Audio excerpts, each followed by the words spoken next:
Welcome back to TechnoSearch YouTube channel.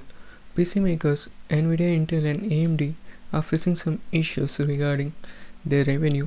As we knew, the GPU prices are going down this year due to the crypto crash, and we also knew there's a huge supply right now and the demand is very low, so indeed there's going to be decrease in the shipments, and which has been stated, and Taiwanese retailers has stated in the next few months of 2022 we are indeed going to see a shipment drop of close to 50%, which is far less than which was predicted by Nvidia. So they are facing some issues with revenue generation, but given the fact AMD's and Intel's new generation of GPUs are coming very soon, we just hope they won't be delayed much more, because Nvidia has already delayed their GPUs to possibly the end of the year, not next year, but if it continues they might delay it to next year. But let's just hope that it doesn't happen and the GPU prices keeps going down so that we can get GPUs at a reasonable price. Moving on, we have news regarding AMD's EPYC GENOA, which is been officially teased, which is officially been leaked, which has been stated by video cards, and this Twitter account has shared the official pic for the Intel AMD EPYC GENOA server CPUs, and it is a high variant of CPU, and it has been diffused in Taiwan and made in Malaysia, and it is indeed going to be a high-end Genoa CPU, which video card has stated it is 96 core variant, which comes with 192 threads, and it has a TDP of 360 watts. So indeed it is going to be a powerful server-side CPU.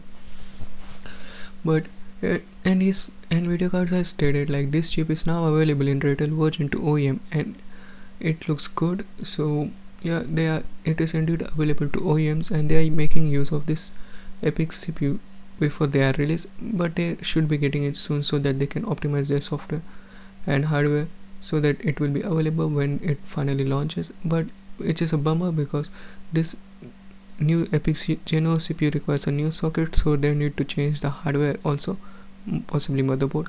But given the fact Intel's software report has been delayed yet again, we still don't know when they are going to launch. It is going to be launched in 2023, but it is not still been sure, so let's just hope. But by that time we have AMD EPYC GENOA CPU.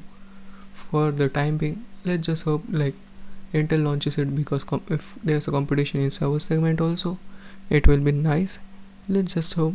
Moving on, speaking of Intel side, we have news regarding Intel Arc A750 desktop GPU, as it has been shared by Intel itself during a live stream by Ryan Shroud, Intel Arc graphics marketing manager, and Tom Peterson, Intel fellow, where they discuss issues regarding Intel Arc and Intel Arc A750 desktop GPU. And it is the one they tested is the limited edition Intel A750, which I already made a video on it a little bit regarding how it looks like and things related to it.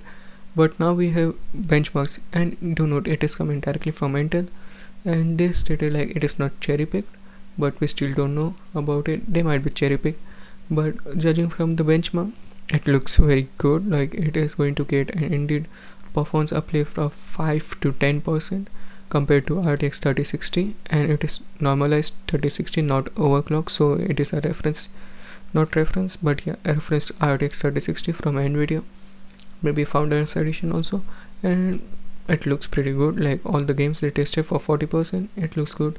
And if it is true, A750 should go against 3060, and it is coming toe to toe with A7 3060 RTX 3060, but do know it doesn't have ray tracing inside it. A750 doesn't come with ray tracing cores, but it comes with performance. So if the performance is good, it is indeed a nice buy. Moving on, we have news